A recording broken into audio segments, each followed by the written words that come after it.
Hey guys, welcome back to the channel. Today we are making a motorsport grade wiring harness. In the previous video I showed you guys how to make a PDM harness for the chassis side, but in that car I didn't make the engine loom, so I couldn't really make a video on it. But I've just made an engine loom for a friend today, so we'll go over the process of making a whole harness like this for your race car or street car or whatever it is. And yeah, this is the end result, so watch video. So yeah, if you're interested in learning how to make a wiring harness that's high quality, doesn't cost a lot of money in terms of materials, just your time. Also, we'll be showing you how to make sub looms for your injectors and your coil packs. If you're just doing like a coil pack conversion or something like that, you can follow along. So yeah, you can use this tutorial to make as much of a harness as you like, or just use the tips and tricks, make your wiring nicer, because all of this will apply to any wiring you do. I'll be going over all the materials you need, all the tooling you need and things like that. And yeah, a couple little secrets to make your life easier and make your work high quality. I'll also show you guys how to crimp certain things, how to use certain different types of plugs like universal Deutsch plugs or OEM factory plugs. So yeah, have a watch of the video and learn what you want to learn. Bit of a DIY tutorial. I'm not a professional wiring guy, so it's definitely not a be all and end all of how to do this. I've built a few harnesses in my time and I'll show you some of the supplies that you need and sort of how to go about it, because it can get a little bit daunting just getting stuck into the deep end. But first thing we'll do is we'll go through the materials. All right, everything here on the bench is basically what you need. Some of this stuff you definitely don't need, but it makes your life a little bit easier. Now we'll go over the tools first. So in terms of tools, all you need is some side cutters. So these ones are just handy and small. They work well. Some crimpers. Now I've got a few different styles of crimper here, and there's a million different types, but these are the most common. These are like your Molex style for crimping terminals and pins. These are for very small terminals and pins, and then these are for your closed barrel crimps. Some little pliers always help for deepinning and sorts, and then you need your wire strippers. Now this will depend on the style of wire that you're using. We're using Tissot wire, so you need some cutting style strippers. There is also the style that sort of pull out, the self-adjusting ones. I wouldn't recommend using those, not really the right thing to use here. So get yourself some cutting style ones. These are just a Klein Tools stripper. So that's that. Marker, some zip ties, and that's pretty much it in terms of tooling. Some masking tape or something to mark on also helps as well. Now you'll need your wire and your plugs that go with your ECU. So we're using a G4 Plus Link Fury today. And then we've got these flying looms from Race Concepts. Now everything in this video can be bought from Race Concepts.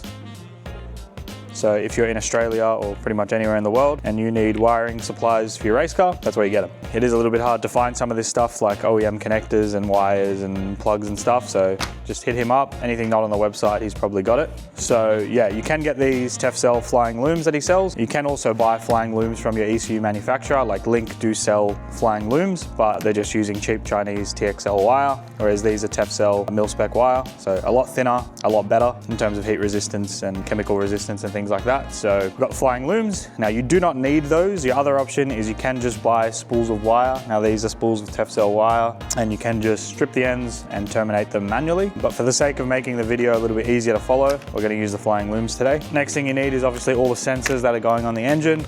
Now we're using a combination of OEM sensors and aftermarket. So in case of your aftermarket sensors, most of them will use a Deutsch plug or similar, and then you can get all of your OEM connectors. Again, I just get them from Race Concepts. So we've got a bunch of connectors for our injectors, coil packs, like water temp, cam and crank sensors, things like that. So get all of your, figure out what connectors you have on your engine. You can just cut them off the stock loom as well if you can't find them. Then you'll need some sort of heat shrink. So in our case, we've got a few styles. So we've got our regular 2-to-1 single wall heat shrink. That will cover most of the loom. And then we've also got dual wall glue lined heat shrink. Now this is used for any splice crimps or when you finish a bit of heat shrink and you need to stick it to the loom. That's where you use your dual wall heat shrink. So make sure you get two different styles of heat shrink, dual wall and single wall. And that's pretty much it. There's not a lot in it in terms of materials. You will also need screened wire for your cam and crank sensors, but I'll get into that a little bit later. Now, first thing you want to do is fire up your laptop. Now, this is where you sort of need to work in conjunction with your tuner. In this case, I'm tuning the car, so I've got a good idea of what I want. And you need to get your ECU's user manual and figure out what inputs and outputs you have. And then simply just make a list of everything on the engine. Now, what I've done here is just written it on this piece of cardboard. Just quickly scribbled out all the sensors that we have and everything that needs to go in the harness, and then later on transferred it over to the computer. So I've got a good list of all of the analog inputs, digital inputs, aux outputs, temp sensors, like our wideband wiring and everything else that needs to be in the harness. So as I add it to the harness, I can just tick it off. That way at the end, you're not confused, oh, did I forget something, you know. Another good rule of thumb is if you ever plan to add anything to the harness, think about it now and add it now, because the last thing you want to do is finish up the whole harness and then 2 years down the line you go, oh, let's add a flex fuel sensor, and you need to cut up the whole harness or do something that looks ugly. So anything you plan to add, just add it in now. Even if your ECU doesn't support it, if you plan on maybe upgrading down the line, just put it in the harness and leave the wires unterminated, and you can add it in later. Now usually what you would do is take your wire and go over to the car and start measuring lengths, or you can use some string and start measuring lengths. But in our case, we're gonna make it easy for ourselves because we're on a bit of a time crunch, and we're gonna use this flying loom. Now this is pretty simple to use. We'll go over to the car and I'll show you how to use it. Okay, so we're over at the car now. It's an IS200 with a fully built 1G-FE. It's got a lot of custom stuff in it, like a forged bottom end, custom camshaft, supported cylinder head, upgraded fuel system, aftermarket turbo setup, and an aftermarket plenum. So the stock wiring would have had to be heavily modified anyway, so I figured we'll just make a new harness from scratch and future-proof it a little bit while we're here. Now we've already decided where the ECU is going to go. That's sort of the first point of contention, is get the engine in there and figure out where your ECU is going to sit. Ours is going to sit here just next to the stock ECU box because we are going to interface a few wires into the stock ECU to keep the dash working. And now we can take our flying loom and start figuring out the lengths. Okay, now these flying looms come in a bunch of different sizes and harnesses, lengths and colors and whatever. This is very simple in our case. All of our sensors are white. Our power is red, our ground is black, and our 5 volts is orange. Now this is a 2.5 meter loom, which is unnecessarily long for what we're doing, but it's fine. So I'm just gonna simply throw that over, plug that in. Now the other thing I did is I looked up the Link user manual, figured out all the pins that we're gonna be using for the sensors that I wrote down on that piece of cardboard. And I've just gone through on the connector and actually taken the pins out in spots where we don't need them.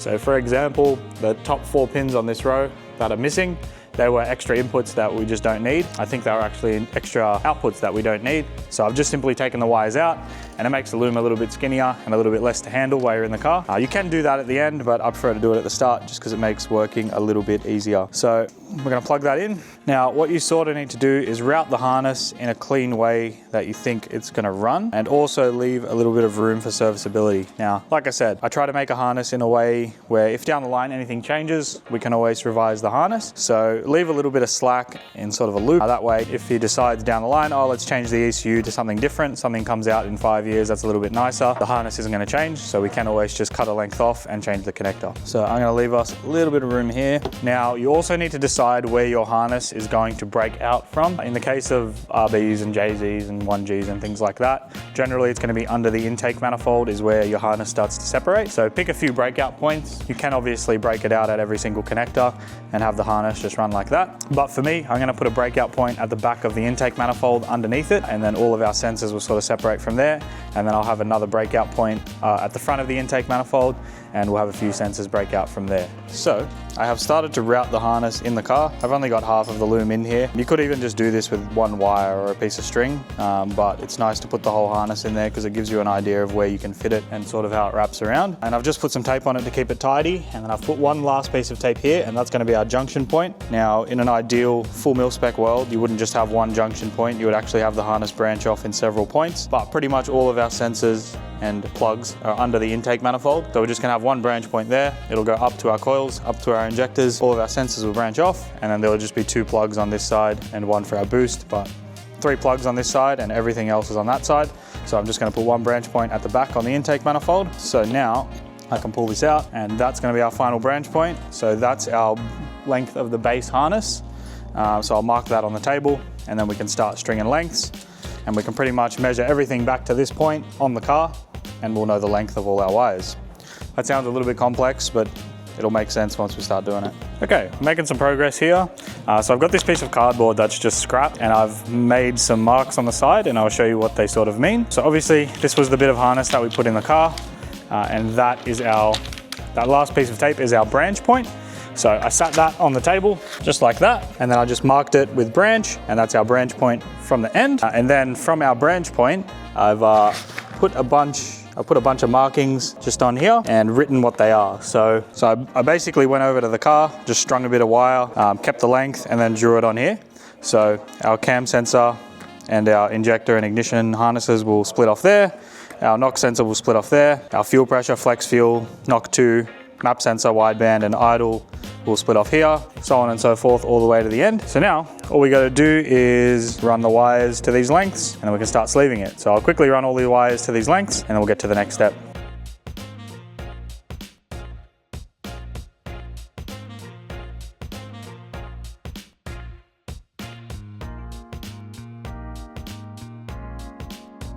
Okay, now I've got everything cut to the right length based on my jig, so everything ends where it needs to end. Now what we need to do now is figure out what sensors need 5 volts, which sensors need 12 volts, and which sensors need sensor ground, and which sensors need power ground. Now, there's a million ways to figure that out. You can like probe the sensor and look at resistances or whatever, but the easiest way is just to either look at factory wiring or look at the sensor's data sheet. So if you've got like an aftermarket sensor, it'll tell you if it needs 5 volts or 12 volts.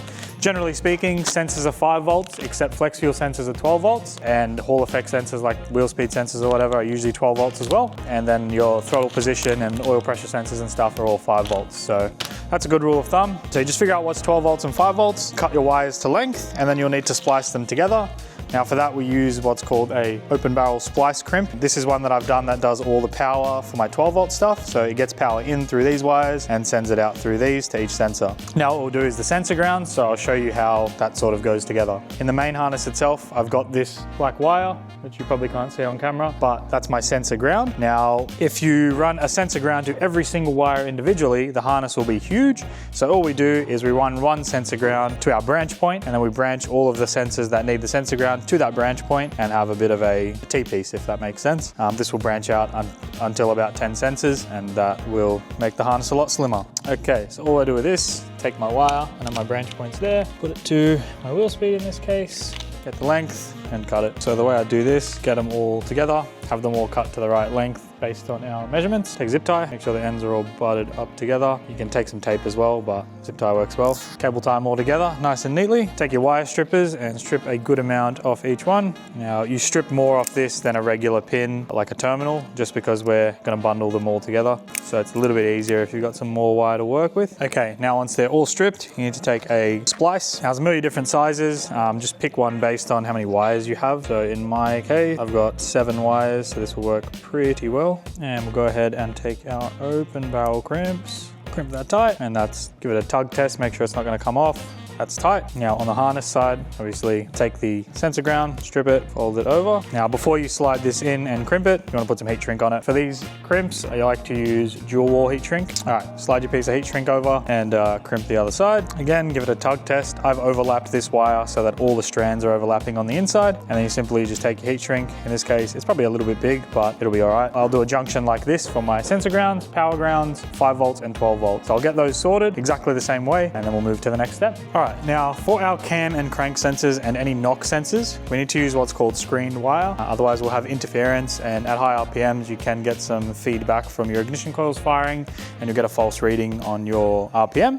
So we use this stuff, which is screened wire. The spec is M27500. It's Tissot wire as well, and it's just 2-core screen. That's probably not going to focus, but you can take my word for it. And there is a little bit of a process in terminating it, so we'll go over that, but it's not the hardest thing in the world to do. All right, now once you've stripped it, you've got your shielding and your 2 wires. One has a stripe, which I like to use as the trigger, and then the non-stripe I'll use as the sensor ground. Now the way we terminate this is we put on what's called a solder sleeve splice. All right, we strip the shielding back, tuck it behind, take our solder splice, slide that over, and we just take a little bit of wire. Now this will go to power ground, not sensor ground. You don't want to contaminate that sensor ground we just cleaned up.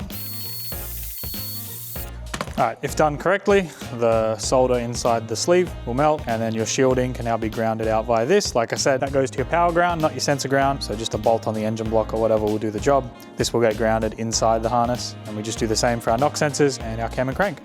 This is the cam and crank, so the lighting's probably not great, but that's the cam and crank terminated. We've got our shields coming together, and they'll go to the power ground, and then we've got our negatives coming together. That'll go to sensor ground, and that'll go to the stock ECU to keep the RPM working. That's about it. The next fun part of this is sleeving the harness. Now you have a few options here. There is only one real correct way to do it. A lot of people, I don't use this, so I don't have a lot of it, but I have this little test section. A lot of people use this braided sleeve, not designed for cars, not really the right thing to use. Some people like the look of it, so they'll use it, but it offers you no protection on the harness. You may as well just leave your wires open like this or put some sticky tape around them, because in terms of chemical or heat resistance, it's see-through. You know, oil, water, whatever, it can just seep straight through it. And in this case, we're using Tissot wire, so it is chemical resistant, but if you're using a low quality wire, you can just degrade the wire as chemicals gets on it. So wouldn't recommend using this. Over that, you can just get yourself some heat shrink. Now you can just use cheap heat shrink. You don't have to use anything special. Just make sure it's chemical resistant, but even non-chemical resistant, just cheap heat shrink will be oil resistant because it's solid. So as long as everything's sealed and you do use dual wall glue lined heat shrink on the ends, your harness won't get contaminated with oil, because oil does travel down the wire. So even if you have like an oil pressure sensor or something that gets some oil on it, if your harness isn't sealed, even if the wire is going up, the oil will make its way all the way to the ECU and it can damage the ECU. So my recommendation is to use some heat shrink. If you want to go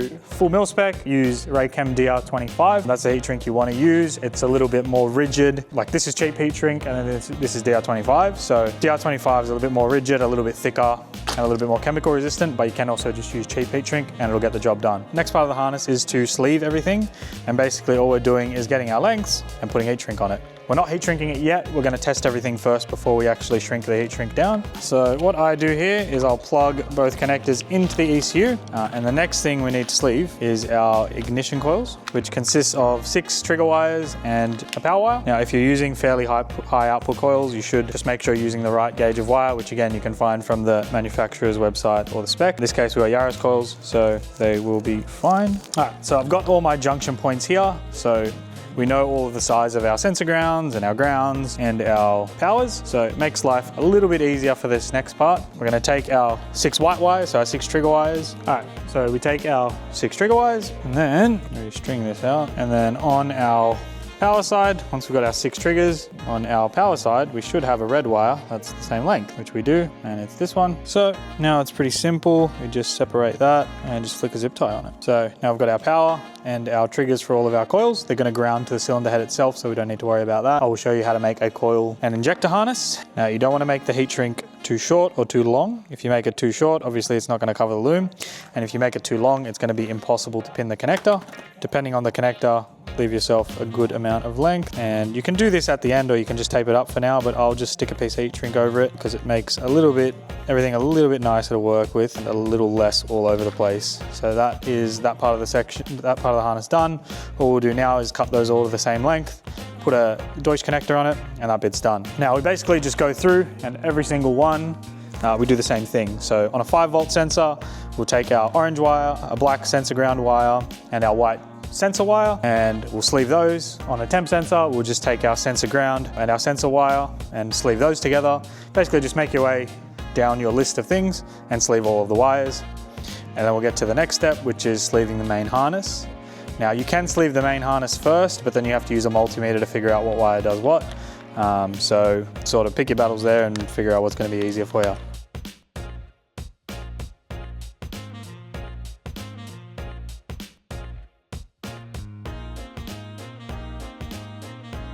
Okay, now everything is sleeved and we can move on to the next step, which is putting plugs on everything. Now, if you're confident your harness is perfect, you can probably skip this step and start heat shrinking, but I think it's best to put the plugs on, test everything in the car, plug everything in, and then heat shrink it, because you can still make changes, whereas heat shrink is permanent. There's a couple different styles of connectors, so we're just gonna go over the few basics and then I will terminate the whole harness. First style is a OEM connector. We've got our water temp, so I'll show you how to terminate that one. First thing you do is take a little bit of dual wall heat shrink, and what that's going to do is seal the harness, so that will go on there, and when it's heat shrunk down, when it's recovered, it'll melt and it'll seal the part of the harness from any oil or water or anything like that climbing up it. You've got seals, put your seal on. You should do this before you strip the wire, but I forgot. Now when crimping, you don't want to twist the wires. That over. You get the seals on. Being a temp sensor, there's no polarity. Otherwise, check the polarity of your sensor so you know which one's the ground. And we just slip that on. And these Molex crimpers work pretty well for these OEM style open barrel crimps. Just do a nice crimp, and then you have a very nice looking sturdy crimp. After you've crimped your pins, just give them what's called a tug test. Pull on them pretty firmly. Make sure they're not coming out. And just slide the pins in. You'll hear a click, and then you know they're in. And then some plugs will have a retaining clip, and if you've got one of those plugs, just slide the retaining clip in at the end. And that's it. That's your OEM style connector terminated. All you'll do now is take your heat shrink and recover that, and the plug's done. We've got some stuff that isn't used, like this is a flex fuel sensor that's not actually in the car yet. That's just for future proofing, so we won't be using that yet. The next style we have is called a Deutsch connector. These are pretty simple as well, depending on what tooling you have. These use what's called a closed barrel crimp. So instead of the crimp sort of folding over, it's completely circular. Same sort of process in terms of crimping. So first thing you do is just strip all of the wires. So we'll take our dual wall heat shrink, slip it over the wires, and we take our Deutsch crimpers. Now these are specific for these terminals, but if you don't have them, just regular closed barrel crimpers will work. Makes it a little bit easier if you use these. Camera a little bit closer and show you how to do this. So you just slide the pin over, take your crimpers, feed it in, squeeze as hard as you can, and that's a crimped connection. Do your tug test, make sure it's not coming apart. That one's good. With a Deutsch connector, it's as simple as just sliding them in and then putting the lock in the front, and you're good to go. However, this is a pressure and temperature sensor, so it's got pressure and temp. And you would have noticed that all of our sensors have white wires. How do we figure out which one's which? Pretty easy. So first thing you want to do is pull up your ECU pin out, and you want to grab yourself a multimeter, and you want to set it to continuity. So when it's on continuity and you touch the terminals, it'll light up and or beep. A little bit of, I just use welding wire, it makes life a little bit easy. Connect the multimeter to whatever we're trying to figure out on one side. So I've got that on our oil temp pin. All right, that is our temp pin. So I'm gonna fold that back just for safety's sake. I'm gonna check the other one as well, which is our oil pressure, which is a V4. Now you can see my multimeter light up and we're good. So now we know that's our oil pressure, that's our oil temp, 5 volts sensor ground. Can have a look at our data sheet. Probably not the easiest to read, but we can see our pressure output is pin 1 and our temperature is pin 2. Pinning this super duper easy. Now, once the pins are all seated like that, just take the retaining clip, slide him in, that locks it, and that sensor is all done. Now, if you have a recoverable boot, you can put a boot on the back, but we're just gonna put some dual wall heat shrink hard up against there, and it'll be good to go. Now, those are the two styles of crimps. There is also the auto sport connectors, but you're probably not watching this video if you're using those, so I'm not gonna go over that. Okay, now that we've probed everything, got all of our plugs on, I've put it back in the car, tested it, make sure everything's fits. I've got my pigtails on here for our ignition and injector sub harnesses. Now it's time to start heat shrinking. Now you can sort of start at any direction, but just make sure you're working your way to an open end. So what I'm gonna do is heat shrink this main bit first, and then I'll work my way down and heat shrink that way. So it's pretty simple. All you do is take a heat gun or another heat source, but I think a heat gun works pretty well. Make sure you don't have heat shrink in the way, because you can definitely ruin a lot of heat shrink quickly.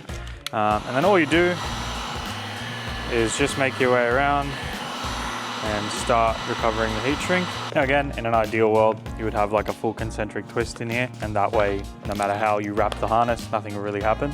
For the sake of doing this quickly and making it easy enough for a beginner, we're not gonna be doing a concentric twist here. This is just sort of a beginner level harness that's still very nice and, you know, good for like a beginner level race car. Make sure you get all of the sides of the heat shrink, otherwise you'll have massive air gap you don't want. Now ideally, you would put a piece of dual wall there to seal this side of the harness. But like I said, we've still got some wiring to do in the car, so that is okay.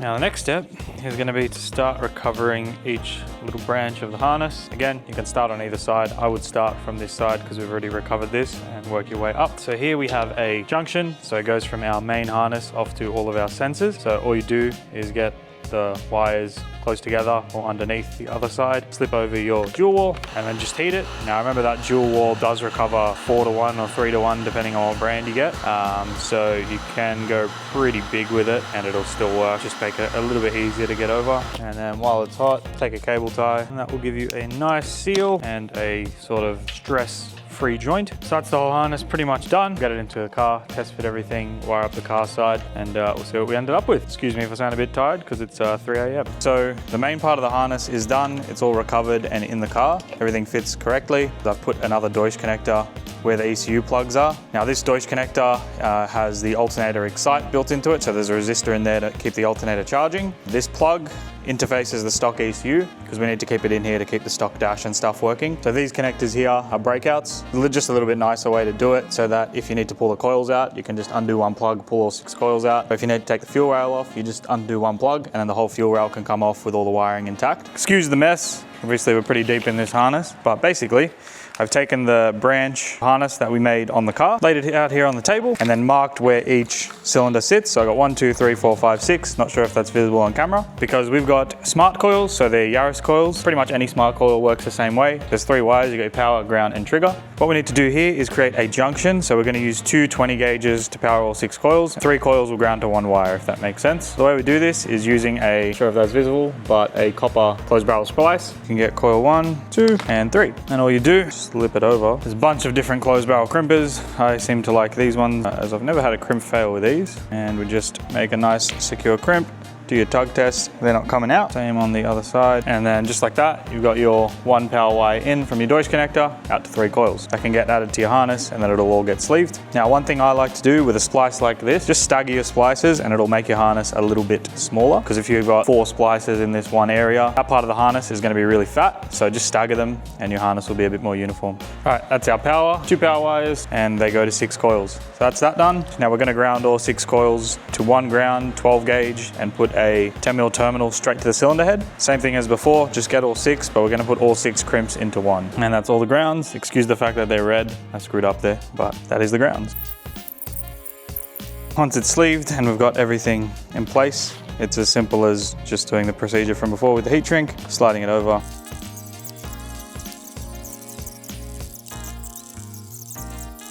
Okay, so our coil harness is complete. Everything's sleeved, connectors are on there.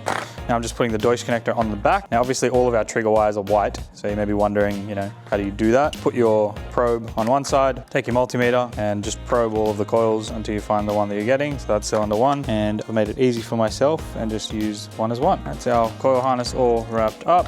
Now that's the ground, and I've just left it a little bit long and I'll terminate it on the car. Okay, so I didn't get the lengths perfect. Cylinder 2 is a little bit strained, but it's pretty good. It's gonna work. Everything's in the car. Harness just plugs straight into that Deutsch connector, and then I put the ground just here on the cylinder head. Some people don't like going to a valve cover, but I think it's fine. If you're really paranoid, you can go straight to the engine block or to the back of the head. Last thing on the harness is we just need to make our injector sub harness. Now you do that exactly the same way, except instead of 3 wires, you have 2. There's no polarity. You can put any wire in any position. Generally, just put them in the same order so it looks nice. All right, so we're all done with the loom now. What I did on the end here, because I'm not sure what we're gonna do in terms of ECU, if it's gonna change or we're gonna use the Fury.